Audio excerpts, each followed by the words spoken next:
Una carne Efesios 5, 25-33. Todavía estamos considerando la doctrina de la relación de Cristo con la Iglesia. Es algo que no termina, ni siquiera con lo que hemos visto. Aún debemos proseguir, y hemos de ver que la doctrina del apóstol se eleva a alturas aún mayores. Podrían haber pensado que no hay nada más exaltado que aquel versículo 27 donde se nos da una idea de lo que nos espera como esposa de Cristo, como miembros de la Iglesia cristiana. Pero, la doctrina se extiende aún más allá. Hay algo aún más maravilloso, y más increíble. Esta es la extraordinaria doctrina de la unión mística entre Cristo y la Iglesia. El argumento del apóstol es que nosotros no entendemos cabalmente el significado del matrimonio hasta entender la doctrina de la unión mística de Cristo y la Iglesia. Hemos de ver que cada una de estas doctrinas ayuda a arrojar luz sobre la otra. La unión mística entre Cristo y la Iglesia nos ayuda a comprender la unión entre marido y mujer, y la unión entre marido y mujer a su vez nos da cierta luz sobre la unión mística entre Cristo y la Iglesia. La analogía y la ilustración humanas nos ayudan a comprender la verdad divina, pero en el análisis final es el entendimiento de esta verdad divina la que nos capacita a entender todo lo demás, de modo que el apóstol pasa de una a la otra. Hemos de dirigir, pues, nuestra atención a esta exaltada doctrina de la unión entre Cristo y la Iglesia. Sin duda todos nosotros somos confortados por lo que el apóstol dice en el versículo 32, grande es este misterio. En efecto, esto es un gran misterio, por eso debemos acercarnos con mucho cuidado y debemos enfocarlo con mucha oración. Es totalmente cierto que aparte de la investidura y de la unción que solo el Espíritu Santo puede dar, de ninguna manera seremos capaces de entender esto. Para la persona no regenerada, no convertida, para el mundo,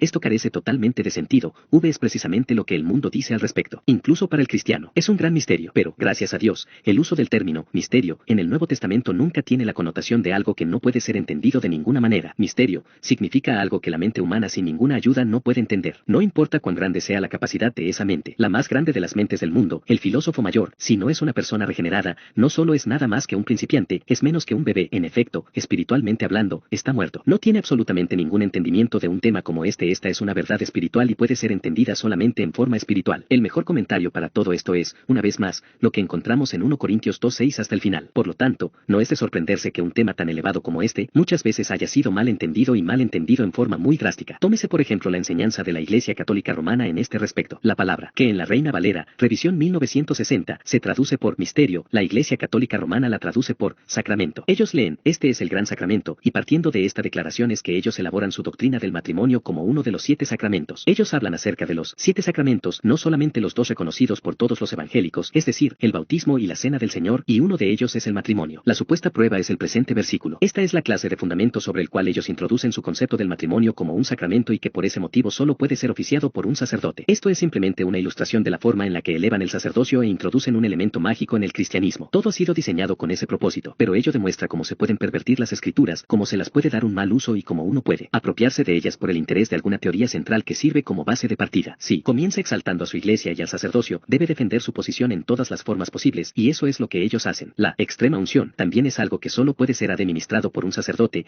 y así es un sacramento, y así sucesivamente. Todas estas cosas son diseñadas para sostener este poder sumamente artificial del sacerdote. Me refiero a esto solamente para demostrar cómo se puede malinterpretar una afirmación como esta. Lo que finalmente demuestra cuán entera y completamente equivocada está la interpretación católica romana es precisamente lo que el apóstol afirma a continuación en este mismo versículo. Mas yo digo esto respecto de Cristo y de la Iglesia. A ese misterio es al que se refiere. Este misterio arroja su luz sobre el matrimonio humano entre un hombre y una mujer, pero él está hablando de Cristo y la Iglesia. De manera que el verdadero misterio es la relación entre Cristo y la Iglesia. Por lo tanto, los católicos romanos están realmente comprometidos a creer que la relación entre Cristo y la Iglesia es un sacramento. Sin embargo, no es eso lo que ellos dicen porque sería necio hacerlo. De todos modos, esta es una de las formas en que el asunto puede ser totalmente mal interpretado. Rechazando el concepto romanista, volvamos a considerar esta frase, grande es este misterio. Pablo quiere decir que este es un asunto muy profundo, un asunto que requerirá todas nuestras capacidades y que muestra la necesidad de aquello por lo que él ya oró en favor de ellos en el capítulo 1, alumbrando los ojos de vuestro entendimiento mediante el Espíritu Santo. Si no lo enfocamos de esta manera, es decir, ungidos por el Espíritu, nos enfrentaremos a 3 peligros principales. El primero es dejarlo completamente a un lado. Lamentablemente, esta es la posición de muchas personas cristianas. Dicen,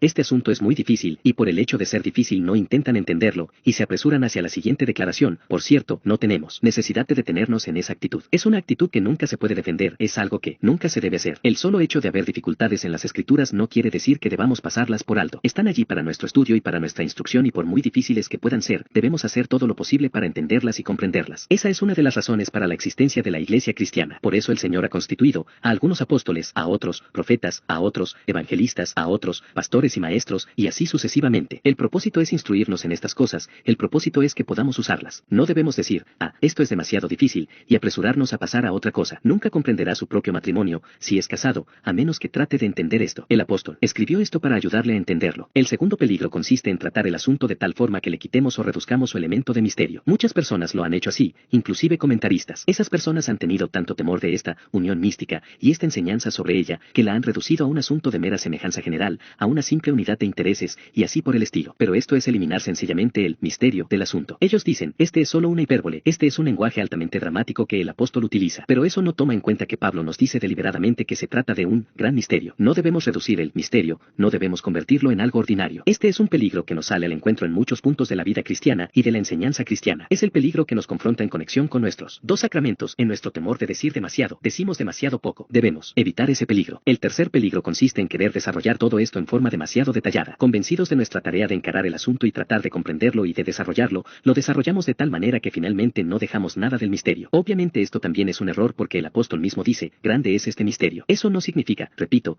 que no entendamos nada de él, pero sí significa que no lo entendemos perfectamente, que no lo entendemos totalmente, que aún le queda algo que nos elude, algo que nos deja asombrados y maravillados. Tratemos entonces de evitar estos errores particulares al proceder a enfocar este gran misterio. Esta es una verdad maravillosa, y al considerarla nos elevamos a esas raras alturas que solo se encuentran en las Escrituras. ¿Cuál es la enseñanza del apóstol acerca de la relación mística entre Cristo y la Iglesia? Podemos comenzar con algo que nos es sumamente conocido, porque ya lo hemos visto antes en esta epístola. La primera cosa que él nos dice es que la Iglesia es el cuerpo de Cristo, así también los maridos deben amar a sus mujeres como a sus mismos cuerpos. V28. Luego añade en el versículo 29, porque nadie aborreció jamás a su propia carne, sino que la sustenta y la cuida, como también Cristo a la Iglesia. Y luego en forma más particular, porque somos miembros de su cuerpo. Al final del primer capítulo ya había introducido esta enseñanza y la había reiterado en 4:16. Pero el apóstol tiene cuidado de recordárnoslo porque está ansioso de destacar el principio del carácter íntimo de la relación. Se trata de la relación entre la cabeza y los miembros de un cuerpo. Lo que a él le preocupa subrayar es que la relación entre marido y mujer no es una mera relación externa. Existe una relación externa, pero hay mucho más que eso. La característica esencial del matrimonio no es simplemente que dos personas vivan juntas. Ese es solo el comienzo. Hay muchas cosas que trascienden eso, y aquí hay algo mucho más profundo, algo mucho más maravilloso. La Iglesia, afirma Pablo, realmente es una parte de Cristo. Así como los miembros del cuerpo son una parte del cuerpo, del cual la cabeza es la parte principal, así Cristo es la cabeza de la Iglesia. Como Pablo lo expresa al final del primer capítulo, y sometió todas las cosas bajo sus pies, y lo dio por cabeza sobre todas las cosas a la Iglesia, la cual es su cuerpo, la plenitud de aquel que todo lo llena en todo. Y, nuevamente, en el capítulo 4, sino que siguiendo la verdad en amor, crezcamos en todo en aquel que es la cabeza, esto es, Cristo, de quien todo el cuerpo, bien concertado y unido entre sí por todas las coyunturas que se ayudan mutuamente, según la actividad propia de cada miembro, recibe su crecimiento para ir edificándose en amor. Debemos ser fieles a este principio, puesto que es una introducción esencial para poder entender la doctrina de la unión mística. Pero eso es solo la introducción. El apóstol se extiende más allá, y en el versículo 30 añade, porque somos miembros de su cuerpo, y luego sigue con este extraordinario agregado, de su carne y de sus huesos. El apóstol está hablando de la relación de la Iglesia con el Señor Jesucristo. Es aquí donde realmente entramos al misterio. El concepto de la Iglesia como cuerpo de Cristo, si bien es difícil, no es tan difícil como este agregado, de su carne y de sus huesos. Algunos han tratado de evitar totalmente esta expresión señalando que en ciertos manuscritos no existe tal agregado, pero, en términos generales, todas las autoridades en el tema concuerdan en que el agregado se encuentra en los mejores manuscritos. De esa manera entonces, no podemos resolver el problema. Y, en efecto, todo el contexto y las siguientes citas tomadas de Génesis 2 señalan la importancia esencial de mantener este agregado aquí, y que de lo contrario no habría sentido ni propósito en la cita. Como he de demostrar, allí el apóstol se refiere claramente a Génesis 2 y ciertamente está haciendo lo mismo aquí. Aquí estamos tocando el corazón mismo del misterio. Debemos recordar que la intención del apóstol, su propósito, es todavía el mismo. Si el apóstol se hubiera limitado a decir que la Iglesia es el cuerpo de Cristo, correríamos el peligro de pensar que se trata de un agregado sin conexión con el resto. Por supuesto, no debemos pensar de esa manera porque cualquiera que conoce algo acerca del cuerpo sabe que no consiste de la unión casual de un número de partes. Nunca se puede insistir demasiado en que el cuerpo no consiste de un número de dedos conectados a una mano y una mano conectada a un antebrazo y así sucesivamente. No, el aspecto esencial de un cuerpo es su unidad orgánica y vital. Y a fin de subrayar y salvaguardar ese principio, el apóstol hace este agregado diciendo, porque somos miembros de su cuerpo, de su carne y de sus huesos. A mi parecer, la única forma de resolver el problema es seguir la indicación que nos da el mismo apóstol y volver a la declaración que él toma del Génesis 2:23, dijo entonces Adán, refiriéndose a la mujer, esto es ahora hueso de mis huesos y carne de mi carne. Aquí hay otra declaración que se ha interpretado equivocadamente. Hay aquellos que afirman que el apóstol en Efesios 5:30 se está refiriendo a la encarnación. En su concepto es una forma de decir que al venir el Señor Jesucristo a este mundo tomó sobre sí la naturaleza humana, en otras palabras, que tomó sobre sí nuestra carne y nuestros huesos. Pero semejante interpretación es totalmente imposible. Lo que el apóstol está diciendo no es que el Señor Jesucristo, la segunda persona de la bendita Santa Trinidad, haya tomado nuestra carne y huesos. Lo que él dice es que nosotros tomamos su carne y sus huesos, que nosotros somos miembros de su cuerpo, de su carne y de sus huesos. Aquí dice exactamente lo contrario, de manera que esta no es una explicación. También ha habido un lamentable malentendido de este asunto en términos del sacramento de la Cena del Señor. Hay quienes han dicho que el apóstol al escribir, porque somos miembros de su cuerpo, de su carne y de sus huesos, se está refiriendo al cuerpo glorificado de nuestro Señor. El cuerpo que adoptó el Señor Jesucristo ha sido glorificado y ellos afirman que nosotros somos literalmente partes y miembros de su cuerpo cuerpo glorificado. Pero sin lugar a dudas hay una consideración que invalida esto de una vez para siempre, y es que dicho cuerpo glorificado está en el cielo. Entonces, de ninguna manera puede aplicarse a nosotros. Pero, yendo aún más allá, según vengo diciendo, ellos han introducido aquí todo el tema de la comunión, de la cena del Señor. Los católicos romanos dicen que no hay dificultad al respecto aquí. Según su enseñanza, en la mesa de la comunión el sacerdote realiza un milagro, transforma un trozo de pan en la misma carne y huesos del Señor Jesucristo. Esa es la doctrina de la transubstanciación. Lo que está sobre el plato tiene el aspecto de pan, pero eso es solo un accidente. La substancia ha sido transformada. El color blanco permanece, pero lo que se ofrece a quien toma la comunión ahora es, en realidad, el cuerpo de Cristo. De modo que cuando come, está comiendo su carne y sus huesos, y de esa manera llega a ser una parte suya. A fin de sostener esta doctrina ellos apelan a la enseñanza de Juan 6. Luego está la doctrina luterana, que no es la transubstanciación, sino lo que ellos llaman consubstanciación, que al fin viene al ser casi la misma cosa. Ellos afirman que el pan realmente no es transformado en el cuerpo de Cristo, sino que el cuerpo glorificado de Cristo entra al pan, de modo que su presencia esté allí, de modo que tiene el pan y además el cuerpo glorificado de Cristo, y come a ambos. Sin duda, debe ser evidente que todo esto es para significar algo que de ninguna manera está sugerido por el apóstol, ni en el versículo, ni en todo el contexto. Es un intento de explicar el misterio de una forma inconsistente con el contexto, y en el análisis final, casi siempre elimina el misterio del asunto. Sin lugar a dudas, si seguimos la dirección del propio apóstol arribaremos a la auténtica explicación. Obviamente está citando a Génesis 2:23, dijo entonces Adán, esto es ahora hueso de mis huesos y carne de mi carne. Evidentemente su analogía es la de Adán y Eva, y Cristo y la Iglesia, de manera que es correcto decir de la Iglesia que somos miembros de su cuerpo, de su carne y de sus huesos. Pero ¿qué nos sugiere esto? Debemos introducirnos aún más en el misterio. ¿No es esto como caminar en alguna caverna donde se encuentra la primera cámara y luego ve que se abre otra? Entra en esa, y continúa, y en la cámara que se encuentra en el centro mismo de la caverna se encuentra el gran tesoro. ¿A qué se refiere el apóstol? Eso depende del significado de Génesis 2:23. La respuesta es claramente que la mujer ha sido tomada del hombre. ¿Notó la construcción exacta de las palabras de Génesis 2:23? Dijo entonces Adán, esto es ahora hueso de mis huesos y carne de mi carne, esta será llamada varona. ¿Pero por qué ha de ser llamada varona? La respuesta es esta, porque fue tomada del hombre. La verdadera definición de mujer es alguien que ha sido tomada del hombre. Ese es el verdadero significado de la palabra mujer. Mujer, varona, asterisco por definición, por origen, por su nombre, es alguien que ha sido tomado del hombre. Pero observe, nuevamente en la forma en que esto fue hecho. Y dijo Jehová Dios, no es bueno que el hombre esté solo, le haré ayuda idónea para él. V18. Nota del traductor, en adelante seguiremos usando mujer en lugar de varona. Nuevamente al final del versículo 20 se nos dice, mas para Adán no se halló ayuda idónea. Los animales habían sido creados y los animales son maravillosos, pero ninguno de ellos es una ayuda idónea para el hombre. Hay una diferencia esencial entre el hombre y el animal. Después de todo, el hombre es una creación especial, no es alguien que surgió por evolución de entre los animales. El más desarrollado de los animales es esencialmente diferente al menos desarrollado de los hombres, pertenece a un orden diferente, a un reino totalmente distinto. El hombre es único, ha sido hecho a la imagen de Dios. De modo que si bien los animales son maravillosos, no hubo ninguno que pudiera ser compañero del hombre, el compañero que el hombre necesita. De modo que, prosiguiendo, leemos, entonces Jehová Dios hizo caer sueño profundo sobre Adán, y mientras éste dormía, tomó una de sus costillas, y cerró la carne en su lugar. Y de la costilla que Jehová Dios tomó del hombre, hizo una mujer. La mujer es tomada del hombre, es tomada de su sustancia, de su carne, sus huesos. Dios toma una parte del hombre y de esa parte hace una mujer. Entonces, ¿qué es la mujer? Ella es de la misma sustancia del hombre, de su carne y de sus huesos. Dios realizó la operación. El hombre fue sumido en un profundo sueño y entonces fue ejecutada la operación, fue extraída la parte, y de ella se hizo aquella mujer. Grande es este misterio, mas yo digo esto respecto de Cristo y de la Iglesia. Somos miembros de su cuerpo, de su carne y de sus huesos. ¿Cómo? En el principio la mujer fue el resultado de una operación que Dios realizó en el hombre. ¿Cómo llegó a existir la Iglesia? Ella es resultado de una operación que Dios realizó en el monte Calvario en el segundo hombre, su amado unigénito Hijo. Un profundo sueño cayó sobre Adán. Un profundo sueño cayó sobre el Hijo del hombre. Él entregó su espíritu, expiró, y allí en esa operación la Iglesia fue extraída de él. Así como la mujer fue extraída de Adán, la Iglesia es tomada de Cristo. La mujer fue extraída del costado de Adán, y la Iglesia proviene del costado herido y sangrante del Señor. Ese es su origen, y de esa forma ella es carne de su carne, y hueso de sus huesos. Grande es este misterio. ¿Se había dado cuenta de esto? No es una casualidad que al Señor Jesucristo, en el Nuevo Testamento, se le llama el segundo hombre o el postrer Adán. El apóstol nos enseña aquí que esto también es cierto de él en el mencionado sentido. Normalmente pensamos que nuestra relación con él es algo individual, y es cierto. Tómese la enseñanza referida a la relación del cristiano con el Señor Jesucristo, tal como se encuentra en Romanos 5, y allí vuelve a tener esta comparación entre el primer hombre y el segundo hombre. Se nos dice allí como todos estamos implicados en la transgresión de Adán, y como todos estamos implicados en la justicia de Cristo, como con uno, así con el otro. Allí el acento está sobre el aspecto personal. Aquí está en términos de la Iglesia como un todo, la relación comunal, y en ello consiste la misteriosa verdad que Pablo está enseñando. Así como es correcto decir que la mujer fue extraída del costado del hombre, de su propia substancia, su carne y sus huesos, así la Iglesia es extraída de Cristo, y nosotros somos parte de él como miembros de su cuerpo y de sus propios huesos. Él es el postrer Adán, él es el segundo hombre. Y así como Dios operó en el primer hombre para proveerle su esposa, su ayuda idónea, así operó en el segundo hombre para el mismo propósito, pero en una forma infinitamente más gloriosa. Pero vayamos aún más allá. Lo hacemos con temor y temblor, pero como sea, prosigamos. El apóstol está subrayando que nosotros somos parte de la propia naturaleza de Cristo. Nótese que él usa las palabras, asimismo, en el V28, nadie, dice el apóstol, aborreció jamás a su propia carne, sino que la sustenta y la cuida, como también Cristo a la iglesia. Así también los maridos deben amar a sus mujeres como a sus mismos cuerpos. El que ama a su mujer, a sí mismo se ama. Seguimos aún con la misma idea. El cuerpo es una parte del hombre, y por eso cuando presta atención a su cuerpo, se está prestando atención a sí mismo. No puede divorciarse de sí mismo. Lo que él hace por su cuerpo lo está haciendo a favor de sí mismo, lo hace porque su cuerpo es una parte de sí mismo. Esa es la relación entre Cristo y la iglesia. Eso no significa que nosotros seamos divinos. Debemos tener cuidado con eso. Nosotros los cristianos no somos dioses ni somos divinos, pero sí significa que el Señor Jesucristo formó y comenzó una nueva humanidad. Una humanidad comenzó con Adán, una nueva humanidad comenzó con el Señor Jesucristo. Somos partícipes de esto, somos copartícipes. Por ese motivo encontramos a Pedro diciendo en 2 Pedro 1:4 que somos participantes de la naturaleza divina. Somos participantes de esta naturaleza que ahora tiene el mediador, después de haber pasado por la encarnación y habiendo hecho cuanto se había propuesto hacer en su venida. De él derivamos nuestro ser, y realmente somos parte de él. Pero debemos dar el paso final e ir a los versículos 31 y 32. Por esto dejará el hombre a su padre y a su madre, y se unirá a su mujer, y los dos serán una sola carne. Grande es este misterio, mas yo digo esto respecto de Cristo y de la iglesia. Aquí, otra vez, solo podemos entender el sentido del apóstol volviendo al segundo capítulo de Génesis. Este versículo es una cita directa de Génesis 2:24. ¿Pero qué significa exactamente? Hay muchas personas que se atemorizan en este punto y dicen,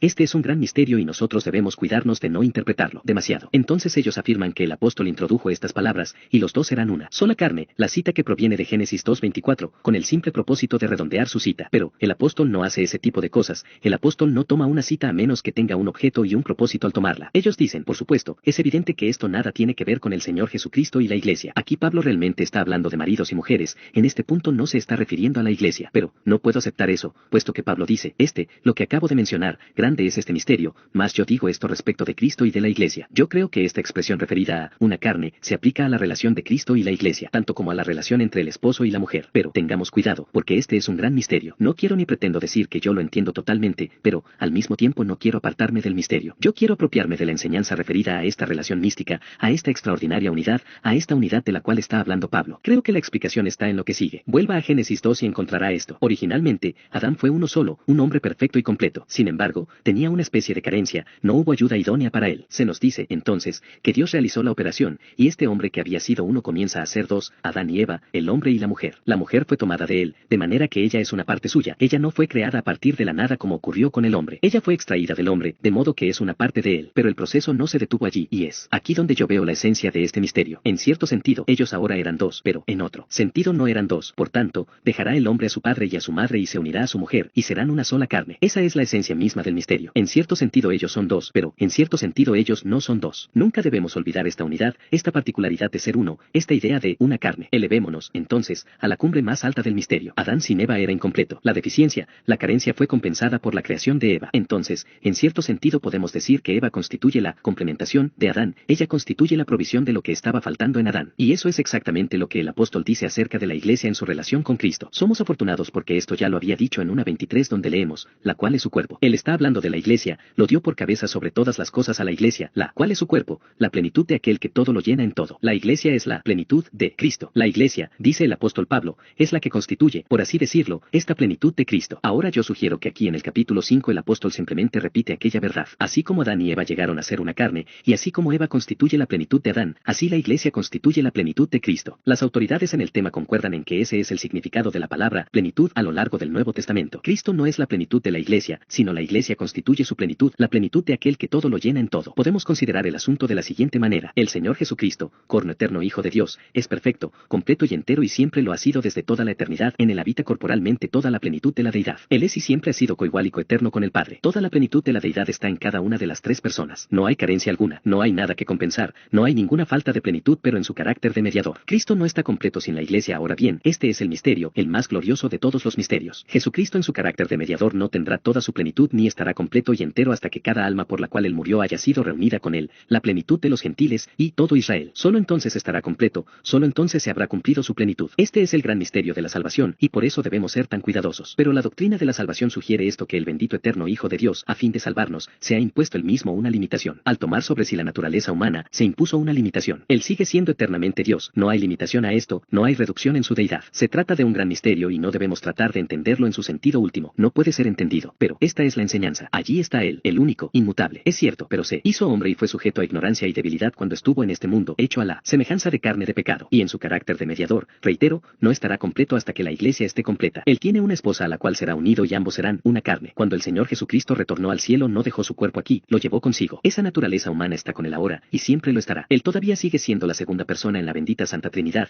Sin embargo, esta naturaleza humana que nosotros poseemos está allí con él, y nosotros hemos de estar en él eternamente. Él mismo se ha sujetado a algo. Yo me atrevo a decir algo que casi es una especulación, pero el apóstol cita estas palabras: por tanto, dejará el hombre a su padre y a su madre, y se unirá a su mujer, y serán una sola carne. Sin forzar los detalles, afirmo lo siguiente: el Señor Jesucristo dejó las cortes de la gloria y vino a este mundo y a esta tierra en busca de su esposa. En este caso hubo un dejar, como el caso del hombre que deja a su padre y a su madre para unirse a su esposa. Sí, él dejó las cortes de gloria, tal como Carlos Wesley nos lo recuerda. El trono del Padre dejó arriba, tan grande, tan infinita su gracia fue. Por amor a su esposa dejó el cielo y las cortes de su gloria. Hubo un terrible momento cuando exclamó: Dios mío, ¿por qué me has desamparado? En ese momento quedó separado de su padre. ¿Y por qué? Oh, para poder comprar y salvar esta esposa suya que ahora, como resultado de dicho acto, es una parte de su cuerpo, de su carne y de sus huesos. Esto es, reitero, el supremo misterio. Nada hay más maravilloso, nada hay más glorioso que esto. Nosotros somos participantes de su naturaleza humana, estamos unidos a él y así estaremos con él durante toda la eternidad. Es por eso que se nos dice en las Escrituras que estaremos encima de los ángeles y los juzgaremos. ¿O no sabéis? Dice Pablo en 1 Corintios 6, que los santos han de juzgar al mundo, a los ángeles. Aún a los ángeles, ¿por qué? Porque somos elevados a una posición superior a la de ellos. Nosotros estamos en el Hijo, somos parte de él, unidos a él, una carne. Con él la Iglesia es la esposa de Cristo, y cuando pensamos en esta relación siempre debemos contemplar este misterio y comprender que somos miembros de su cuerpo, de su carne y de sus huesos. Pero sobre todas las cosas, comprendamos lo que él hizo para que nosotros pudiéramos ser suyos. Dejó el trono de su Padre arriba, se humilló a sí mismo, no estimó el ser igual a Dios como cosa a que aferrarse. Esa es la forma en que amó a la Iglesia. Maridos, amad a vuestras mujeres, así como Cristo amó a la Iglesia y se entregó a sí mismo por ella.